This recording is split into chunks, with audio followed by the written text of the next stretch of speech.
Hi students, previous క్లాస్లో మనం జావాలో ఒక సింపుల్ ప్రోగ్రామ్ ఎలా రాయాలి అనేది చూసాం.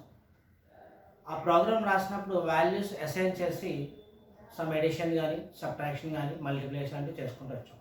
ఇప్పుడు అసలు ప్రోగ్రామ్ మనం రన్ చేసినప్పుడు స్టార్టింగ్లోనే వాల్యూస్ ఇనిషియలైజ్ చేస్తాం. కానీ ప్రోగ్రామ్స్లో మనం సి లాంగ్వేజ్ తీసుకుంటే ప్రోగ్రాంలో మనం వాల్యూస్ని రన్ టైంలో స్కాన్ చేసాం, అంటే రన్ టైంలో వాల్యూస్ ఇచ్చాం. సో అలా రన్ టైంలో వాల్యూస్ ఇస్తూ మనం ప్రోగ్రామ్ ఎలా చేయాలి అంటే వాల్యూస్ని రీడ్ చేసి something addition or subtraction or multiplication ఇటువంటివి ఎలా చేస్తాం, దానికి మనం ప్రోగ్రామ్ ఎలా రాస్తాం అనేది చూద్దాం. జావాలో వాల్యూస్ని రీడ్ చేస్తూ ప్రాసెసింగ్ చేయాలి. అది any process, addition, subtraction, multiplication or simple interest like that anything ఏదైనా కావచ్చు. ఏదైనా సరే మనకి దాంట్లో ఉన్నటువంటి వాల్యూని ఎలా రీడ్ చేసి మనం యాడ్ చేస్తాం అనే దానిలో ప్రోగ్రామ్ చూద్దాం. So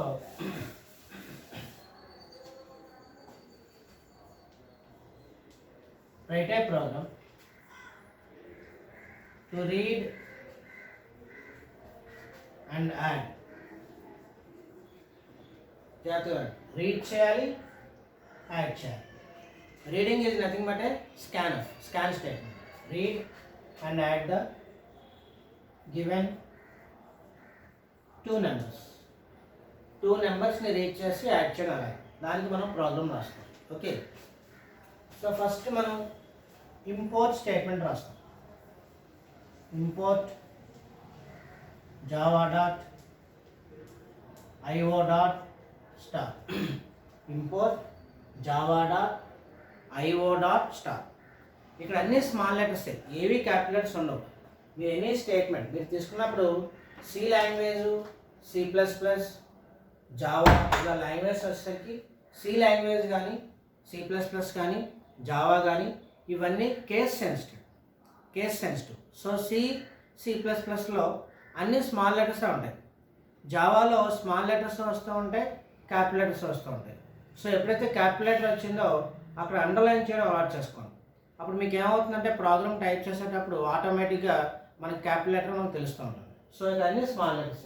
import Java dot IO dot star. Import Java dot IO dot star. Next class name మీ ఇష్టం. సపోజ్ ఎడిషన్ చేస్తున్నారు, సమ్ యాడ్ వన్. నెక్స్ట్ మనకి పబ్లిక్ స్టాటిక్ వాయిడ్ మెయిన్. మనం సి లాంగ్వేజ్లో మెయిన్ ఫంక్షన్ రాస్తాం, సి ప్లస్ ప్లస్లో అయితే void main అని రాస్తాం. జావాలోకి వస్తే పబ్లిక్ స్టాటిక్ వాయిడ్ మెయిన్. స్ట్రింగ్లో ఎస్ క్యాపిటల్ కాబట్టి అండర్లైన్ చేస్తాం. ఆర్గ్యుమెంట్స్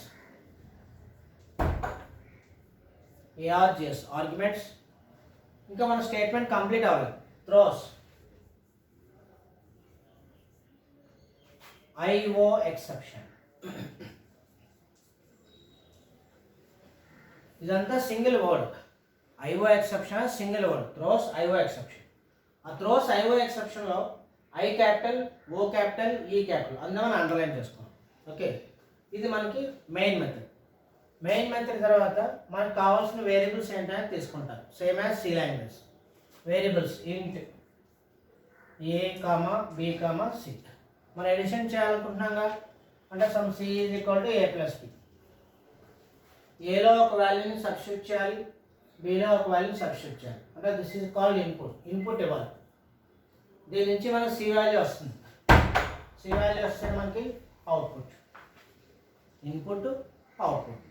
సో ఇక్కడ మనకి A plus B, A and B అనే వాల్యూస్ మనకి ఇన్పుట్ స్టేట్మెంట్స్ అవుతాయి.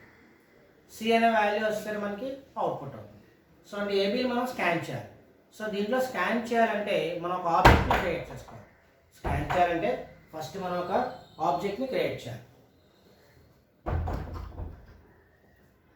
ఆబ్జెక్ట్ని ఎలా క్రియేట్ చేస్తాం? సో దానికి మనం బఫర్డ్ రీడర్ అనే స్టేట్మెంట్ తీసుకుంటాం. Buffered reader dr is equal to new buffered reader. జాగ్రత్తగా అబ్జర్వ్ చేయండి. బఫర్డ్ రీడర్ ఇదంతా ఒకటే వర్డ్, సింగిల్ వర్డ్. దీంట్లో బి క్యాపిటల్, ఆర్ క్యాపిటల్. ఇదంతా క్లాస్ నేమ్. దీనికి ఒక ఆబ్జెక్ట్ క్రియేట్ చేస్తాం. Is equal to new. New అంటే మెమొరీ అలొకేట్ చేయడం, మెమొరీ అలొకేషన్. అంటే ఒక్క క్లాస్కి ఎంత స్పేస్, ఎంత మెమొరీ అయితే కావాలో అంత మెమొరీని అలొకేట్ చేస్తాం. న్యూ. మళ్ళీ again buffered reader, B capital, R capital, single word అంతా. బ్రాకెట్స్ ఓపెన్ చేసి ఇక్కడ న్యూ మన ఇన్పుట్ కోసం ఉపయోగిస్తాం కాబట్టి input stream reader. Input stream reader. I capital, S capital, R capital అంతా ఒకటే word. Of system dot in. System dot in ఇది మనం యాక్చువల్గా రాసాం. Buffered reader. బఫర్డ్ రీడర్ ఇదంతా ఒకటే వర్డ్. దీని విడదీయకూడదు, single word. DR is equal to new buffered reader. మళ్ళీ అగైన్ అంతా ఒకటే వర్డ్. దీంట్లో B capital, R capital. New input stream reader ఇదంతా సింగిల్ వర్డ్. దీంట్లో I capital, S capital, R capital. Of system dot in. So దీనికి మనం ఈ bracket close చేసాం. ఇక్కడ ఓపెన్ చేసిన బ్రాకెట్కి ఇది క్లోజ్ చేస్తాం. సో లాస్ట్లో ఫైనల్గా 2 బ్రాకెట్స్ క్లోజ్ చేస్తాం. ఇది ఫస్ట్ స్టేట్మెంట్. సో ఫస్ట్ మనం ఎప్పుడైతే వాల్యూస్ మనం రీడ్ చేయాలనుకుంటున్నామో, రీడ్ చేయాలి అనుకుంటే మనం కంపల్సరీగా తీసుకోవాల్సింది ఈ స్టేట్మెంట్ తీసుకోవాలి. Import Java dot IO dot star. అంటే ఇన్పుట్ అవుట్పుట్ కమాండ్స్ ఏవైతే ఉన్నాయో వాటిని కాల్ చేసుకుంటాం. అంటే జస్ట్ లైక్ సి లాంగ్వేజ్ తీసుకోండి, hash include stdio dot H అంటాం. అంటే standard input output header file. Standard input output header file. దాంట్లో మనకి ఇన్పుట్ ఫంక్షన్స్, అవుట్పుట్ ఫంక్షన్స్ అన్నీ మనకి stdio dot H header file ఉంటాయి. అలాగే ఇక్కడ IO dot star input output అనేది మనకు ఒక ప్యాకేజ్. ఆ ప్యాకేజ్లో మనకి ఇన్పుట్కి అవుట్పుట్కి కావాల్సినవన్నీ దీంట్లో ఉంటాయి. వాటిని కాల్ చేసుకుంటుంది ఫస్ట్ స్టేట్మెంట్. తర్వాత class name public static void main మమ్మల్ని. స్ట్రింగ్స్ ఆర్గ్యుమెంట్స్ ఇది ఆల్రెడీ చెప్పుకున్నాం. త్రోస్ ఐఓ ఎక్సెప్షన్స్ మనకి ఇన్పుట్ అవుట్పుట్ ఎక్సెప్షన్స్ ఎర్రర్స్ వస్తూ ఉంటాయి. ఎర్రర్స్ ఏమైనా వస్తే వీటిలో మనం త్రో చేయమని చెప్తాం. దీని గురించి మనకి ఎక్సెప్షన్ హ్యాండ్లింగ్ వచ్చినప్పుడు క్లియర్గా మాట్లాడుకుందాం. ప్రజెంట్ మాత్రం అలా గుర్తుంచుకోండి. మనకు కావాల్సిన వేరియబుల్స్ ఏంటనేది వేరియబుల్స్ డిక్లేర్ చేస్తారు. ఏంటి A comma B comma C variable declare చేస్తారు. అక్కడ అయిపోయింది. ఇప్పుడు మనకి buffer reader DR. So buffer reader ఒకటే word, B capital, R capital. DR is equal to new buffer reader. మళ్ళీ B capital, R capital. Of new input stream reader ఇదంతా ఒకటే word, single word. I capital, S capital, R capital. Of system dot in దాంట్లో మళ్ళీ again S capital. Right. ఇది first statement. ఇక్కడ first ప్రతి ప్రోగ్రామ్కి కూడా ఈ స్టేట్మెంట్ మనకి కంపల్సరీ కావాలి. అలాగే ఈ స్టేట్మెంట్ కంపల్సరీ కావాలి. ఇప్పుడు whenever we want to scan the values, ఎప్పుడైతే మనం వాల్యూస్ని స్కాన్ చేయాలనుకుంటున్నామో అప్పుడు కంపల్సరీ 2 స్టేట్మెంట్స్ మస్ట్ అండ్ షుడ్గా వస్తాయి. Okay right. ఇప్పుడు మనం వాల్యూస్ మనం ఏ ప్లస్ బి అని చేయాలనుకున్నాం. అంటే ఏకి ఒక వాల్యూ ఇవ్వాలి, బికి ఒక వాల్యూ ఇవ్వాలి. అంటే ఏని బిని మనం రెండింటిని స్కాన్ చేయాలి. అలా స్కాన్ చేయాలంటే మనం ఎలా చేస్తాం? సో దీని కంటిన్యూషన్ రాస్తాను, పైన చెప్పేసి చూసుకోండి.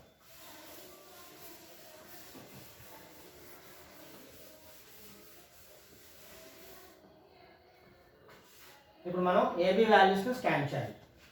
సో అంటే system dot out dot println enter A value enter చేయమని చెప్తున్నాం. This is called output statement. అలాగే మనకి అవుట్పుట్ స్టేట్మెంట్ సి లాంగ్వేజ్లో ప్రింట్ఎఫ్ అన్నాం. అలాగే మనం వాల్యూ రీచ్ చేయాలంటే స్కాన్ఎఫ్ ఇన్పుట్ స్టేట్మెంట్ కావాలి. సో దానికి మనం A is equal to integer I capital గుర్తుంచుకోండి. ఎప్పుడు క్యాపిటల్ వచ్చినా అండర్లైన్ చేయడం గుర్తుంచుకోండి. ఇంటీజర్ డాట్ పార్స్ ఇంట్ మళ్ళీ I capital parse int of DR dot read line L capital DR dot read line, అక్కడ మళ్ళీ ఎల్ క్యాపిటల్. ఓకే, సో ఇక్కడ మనకి ఏమైంది, ఏ వాల్యూ స్కాన్ చేసాం అంటే ఇది అవుట్పుట్ స్టేట్మెంట్.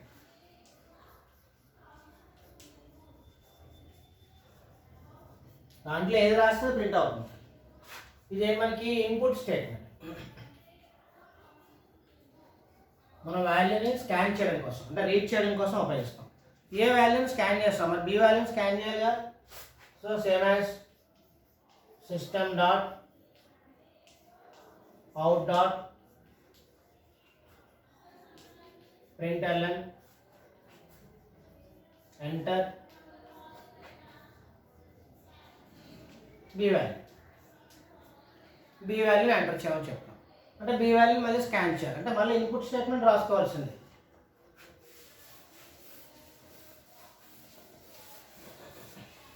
again మళ్ళీ మనం ఇన్పుట్ స్టేట్మెంట్ రాయాలి. సో అంటే b is equal to integer I capital dot parse int, again మళ్ళీ I capital parse PARSE parse int, again dr dot read line. అక్కడికి మనకి a value b value scan చేస్తాం. ఇప్పుడు addition చేయాలనుకున్నాగా addition చేస్తాం. Same process మళ్ళీ.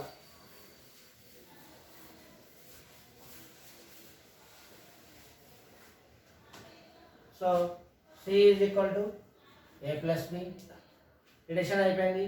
Value వచ్చి సిలో స్టోర్ అయింది. సిలో ఉన్న వాల్యూ ప్రింట్ చేయాలి. System dot out dot println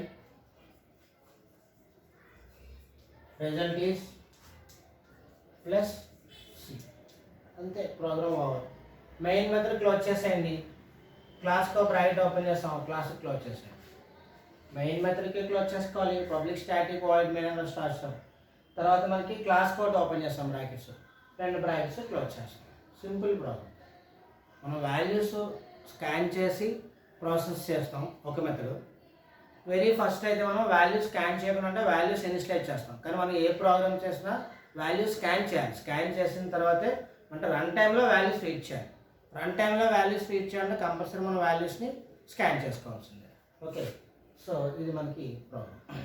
ఇలాగా మనం సి లాంగ్వేజ్లో చేసినట్టు మనం అన్ని రకాల అంటే సింపుల్ ఇంట్రెస్ట్ ఫైండ్ అవుట్ చేయడం, సబ్ట్రాక్షన్, మల్టిప్లికేషన్, ఎనీ ఫార్ములా, ఏ ఫార్ములా అయినా సరే మనం ఆ ఫార్ములాకి కావాల్సినటువంటి ఇన్పుట్ స్టేట్మెంట్స్ అంటే ఇన్పుట్ ఏంటో వాటిని స్కాన్ చేసుకుంటూ ఉంటాం. ప్రాసెస్ ఫార్ములా వేసుకుంటాం. మనకు వచ్చిన అవుట్పుట్ ఫైనల్గా ప్రింటింగ్ ఇస్తుంటాం. రైట్, ఓకే అమ్మ, అర్థమైంది. రైట్, సో ఇలా మీరు అన్ని ప్రాబ్లమ్స్ కన్వర్ట్ చేసుకోండి. నెక్స్ట్ ఏంటంటే మనం సి లాంగ్వేజ్లో ఎలాగైతే కండిషనల్ అండ్ కంట్రోల్ స్టేట్మెంట్స్ అనేవి చూసామో అలాగే జావాలో కూడా మనకి కండిషనల్ అండ్ కంట్రోల్ స్టేట్మెంట్స్ అనేవి ఏముంటాయి, అవి ఏంటో చూద్దాం. వన్ బై వన్ చూసుకుంటాం.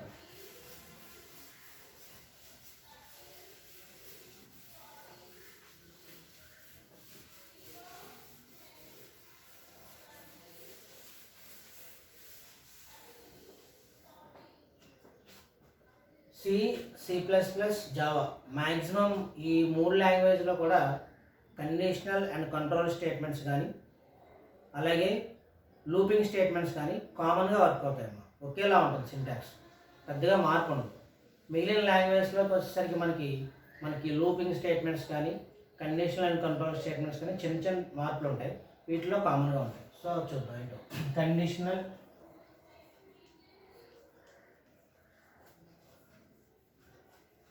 and control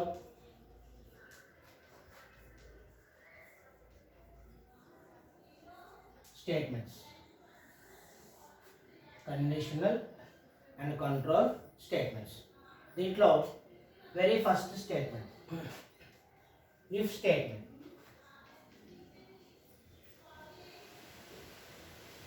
first statement if statement. Second model if else statement. Second model if else statement. Next model if else if statement.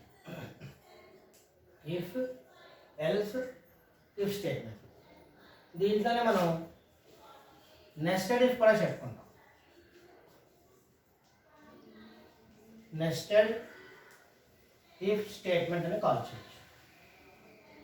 If statement, if else statement, if else if statement, nested if statement, అట్లాగే switch case,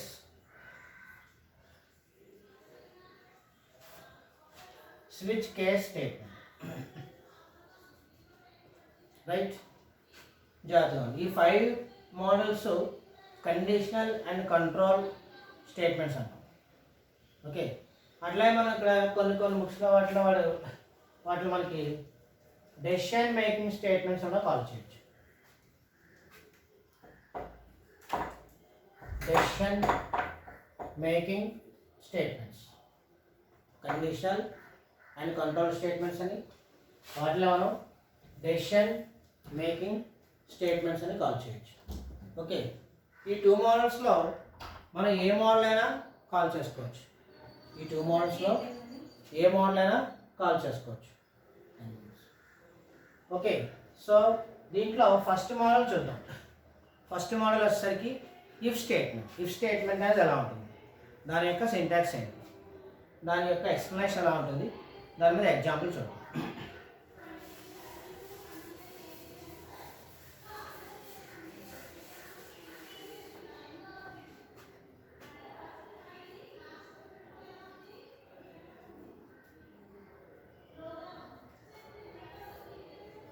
if statement జనరల్గా మనం ఈ స్టేట్మెంట్ని ఎట్లా call చేస్తాం, ఇది ఎలా ఉంటుంది, దీన్ని మనం it is a simple if statement. Simple if statement అని కాల్ చేస్తాం. సింపుల్ ఇఫ్, దీని సింటాక్స్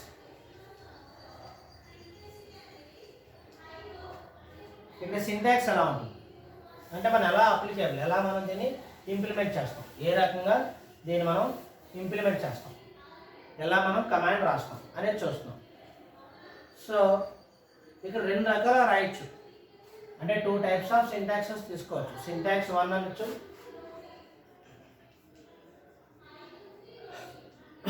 సింటాక్స్ 2 అనొచ్చు. ఎట్లా అంటే ఇఫ్ కండిషన్, ఒక కండిషన్ రాసాం, ఎనీ కండిషన్, కండిషన్ ట్రూ అయితే స్టేట్మెంట్ 1 ఎగ్జిక్యూట్ అవుతుంది. కండిషన్ ట్రూ అయితే స్టేట్మెంట్ 1 ఎగ్జిక్యూట్ అవుతుంది. ఓకే, ఓన్లీ సింగిల్ స్టేట్మెంట్ ఉన్నప్పుడు ఇది ఓకే. లేదు, ఒకవేళ ఈ మోడల్ ఇఫ్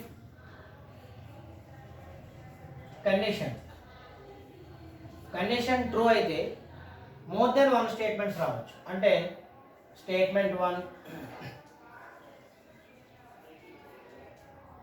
స్టేట్మెంట్ 2, ఇలా మోర్ దాన్ 1 స్టేట్మెంట్స్ ఎన్నైనా ఉండొచ్చు. సో ఇలా నెంబర్ ఆఫ్ స్టేట్మెంట్స్ వస్తాయి. అంటే కండిషన్ ట్రూ అయితే స్టేట్మెంట్స్ అన్నీ ఎగ్జిక్యూట్ కావాలి. అటువంటిప్పుడు బ్రాకెట్స్లో రాస్తాం, అటువంటిప్పుడు మనం దాన్ని బ్రాకెట్స్లో పెట్టుకుంటాం. ఓకే, సో ఇలా మోర్ దాన్ 1 స్టేట్మెంట్స్ ఎప్పుడైతే మనం బ్రాకెట్స్లో పెట్టామో ఈ స్టేట్మెంట్స్ అన్నింటినీ కలిపి కాంపౌండ్ స్టేట్మెంట్ అంటాం.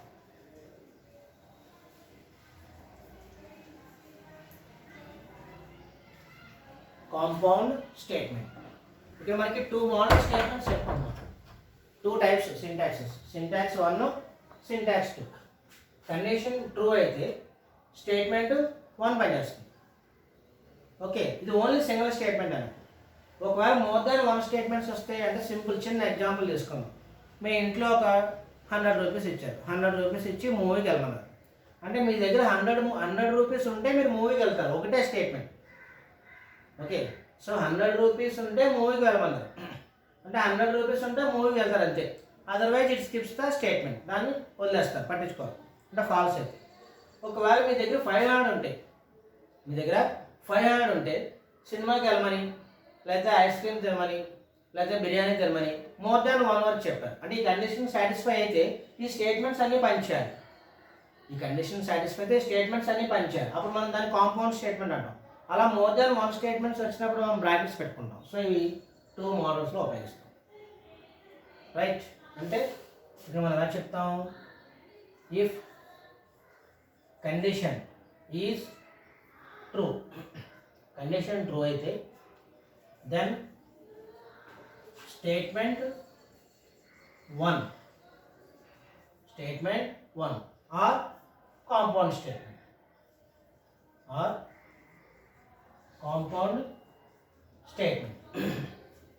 will be executed.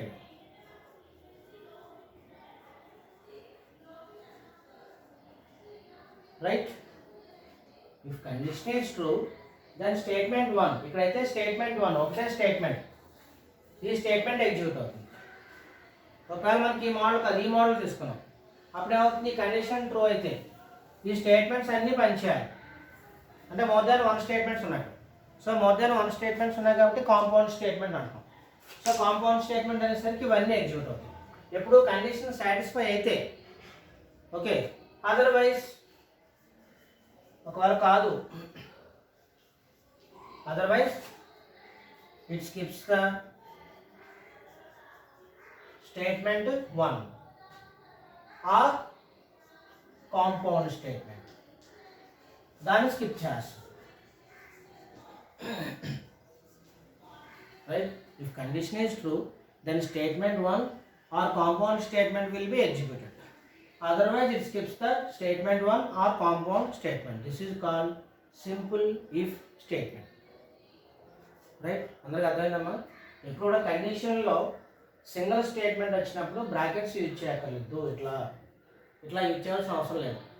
More than one statements వస్తే మాత్రం ఇలా బ్రాకెట్స్ యూజ్ చేయాలి, ఎందుకంటే మనకు తెలియదు కంప్యూటర్, హ్యూమన్ బీయింగ్ వేరు, కంప్యూటర్ వేరు. సో కంప్యూటర్ ప్రతిదీ మనమే చెప్పాలి, ఏ కండిషన్ సాటిస్ఫై అయితే ఏ స్టేట్మెంట్ నుంచి ఏ స్టేట్మెంట్ వరకు ఎగ్జిక్యూట్ కావాలి అనేది బ్రాకెట్స్ మనం చెప్తేనే కంప్యూటర్కి అర్థమవుతుంది. ఓకేనమ్మా, ఇది ఫస్ట్ మోడల్. సో దీనికి ఎగ్జాంపుల్ తీసుకోవచ్చు. సపోజ్ దీనికి ఎగ్జాంపుల్ తీసుకున్నాం అనుకో, ఇక్కడే ఫస్ట్ సింటాక్స్కి ఎగ్జాంపుల్ తీసుకున్నాం. If A greater then B అయితే system dot out dot println, system dot out dot println, A is B.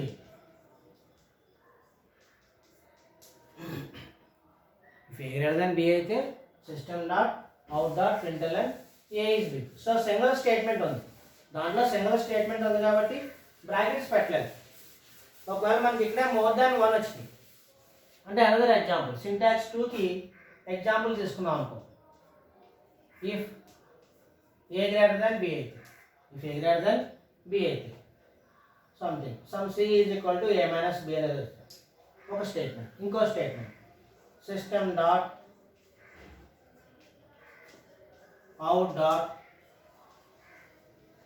println difference is మన డిఫరెన్స్ వాల్యూ ప్రింట్ చేస్తాం ప్లస్ సి. సో ఇక్కడ మోర్ దాన్ 1 స్టేట్మెంట్స్ ఉన్నాయి కాబట్టి ఏం ఉపయోగించాం, brackets ఉపయోగించాం. Simple concept. కండిషన్లో సింగిల్ స్టేట్మెంట్ ఉంటే బ్రాకెట్స్ అక్కర్లేదు.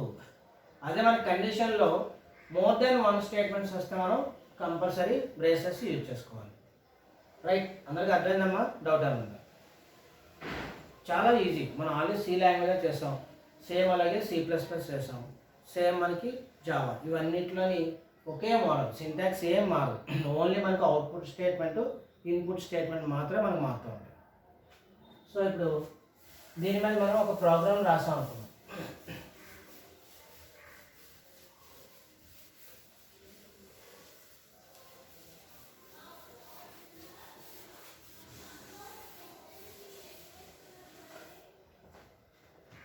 అంటే ఫస్ట్ మనం ఏం చేయాలి, write a program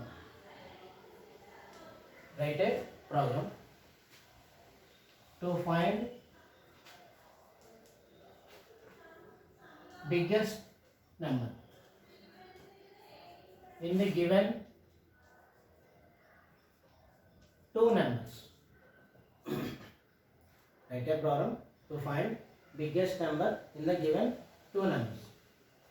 A వాల్యూని B వాల్యూని రెండింటిని రీడ్ చేయండి. రీడ్ చేయడం అలాగే ఆల్రెడీ మనం చెప్పుకున్నాం. తర్వాత మెయిన్ ప్రాబ్లం ఓన్లీ మనకి if A greater than B అయితే system dot out dot println A is B. ఒకవేళ కాదు if B greater than A system dot out dot println B is B. Simple అంటే పూర్తిగా రాయకుండా షార్ట్ కట్లో రాశాను system dot out dot println. ఇక్కడితో main method అయిపోతుంది. తర్వాత క్లాస్ పైన ప్రాసెస్ అంతా మామూలే. Import Java dot award star class name colour braces open చేస్తాం.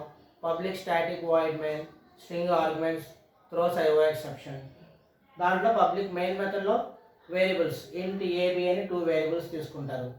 తర్వాత buffer reader statement buffer reader dr is equal to new buffer reader again new input stream reader of system dot in అని రాస్తారు. తర్వాత system dot out dot println enter a value అంటారు. a is equal to integer dot parse int of dr dot read line. అలాగే system dot out dot println enter b value enter చేస్తారు. తర్వాత b value అయిపోయాక మనం చేస్తాం దాన్ని scan చేస్తాం. b is equal to integer dot parse int of dr dot read line. Simple. Next problem ఇది. Right okay అమ్మా అర్థమైంది. సో ఇది దీంట్లో కాన్సెప్ట్ ఇంతవరకు చూద్దాం. నెక్స్ట్ క్లాస్లో ఇఫ్ ఎల్స్ కాన్సెప్ట్ ఏంటో చూద్దాం. ఓకే అమ్మా బాయ్.